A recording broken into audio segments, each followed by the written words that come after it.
Hi everybody, welcome to this Photoshop tutorial. Today we're going to be looking at Photoshop actions and also the ability to automate batch edits. By batch edit, what I mean is you can set Photoshop to look at a specific folder of files, open those files, play a specific action to them and then close them again.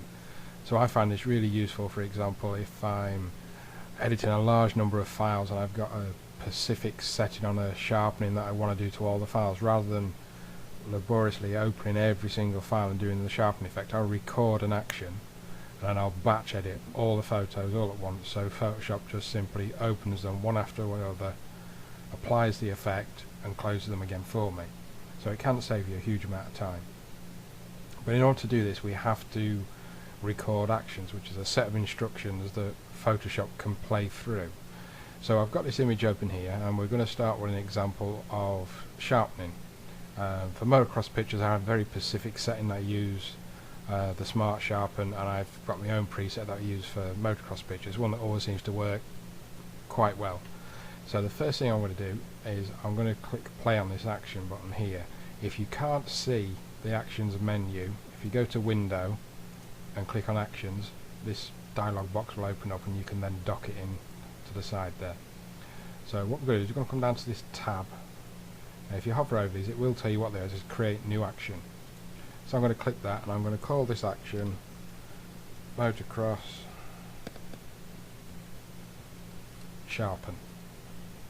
You can save these into different sets, but we'll go into that another time, and you can also assign a short key to this if you wish to, so you can just press F2 to run this action at any time should you want to.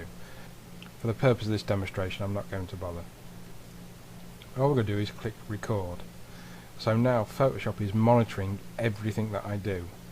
So the first thing I do is go to Filter, Sharpen, Smart Sharpen, and you can see I've got some of these presets in here, and one of them is motocross. So I'm going to make sure that motocross is ticked, click OK. Now I'm going to File, Save, and finally close the file. I'm going to come across to the Actions palette and then click Stop. So there's our action done. It's all in here now, so whenever we want to run it we can just simply play this action. If we're using it regularly we could assign it that shortcut key as we spoke about briefly. But where this comes into its own is when we start to batch edit. So what we can do now is I've just created a folder on my hard drive here. It says Action Sharp. There's 5 pictures in there that haven't been sharpened, but this could be 5 pictures or 500 pictures. The premise is exactly the same. So we're going to go to File, Automate, Batch. Now there's loads of different things we can do in here. We can save them as a different file, so you can have a sharpened and an unsharpened version. I didn't want to complicate things too much, so I'm just going to do this a very plain and simple, easy way. So we've got the set here. This is where our actions are saved. You can create little groups and put specific actions within those groups. So we'll just go on to default actions, and the one at the very bottom is motocross sharpen that we've just created. The source is the folder that you have the images contained within that you wish to run the action on.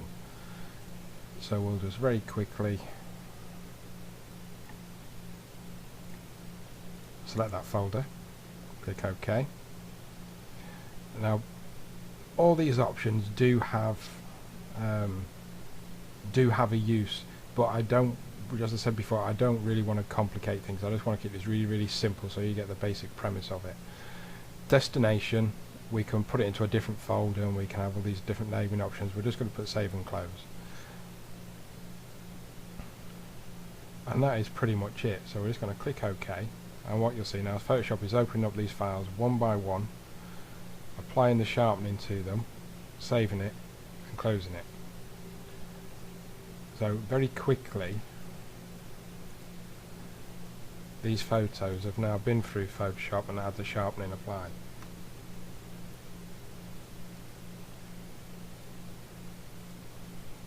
So obviously this has a multitude of uses. So for example, if we go back into Photoshop now and I File, Automate, Batch, I'm going to keep the same folder, but I'm going to change the action to 12 by 8 resize.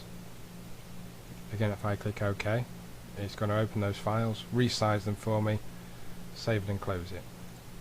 So now I still have the same files. If we open one of these,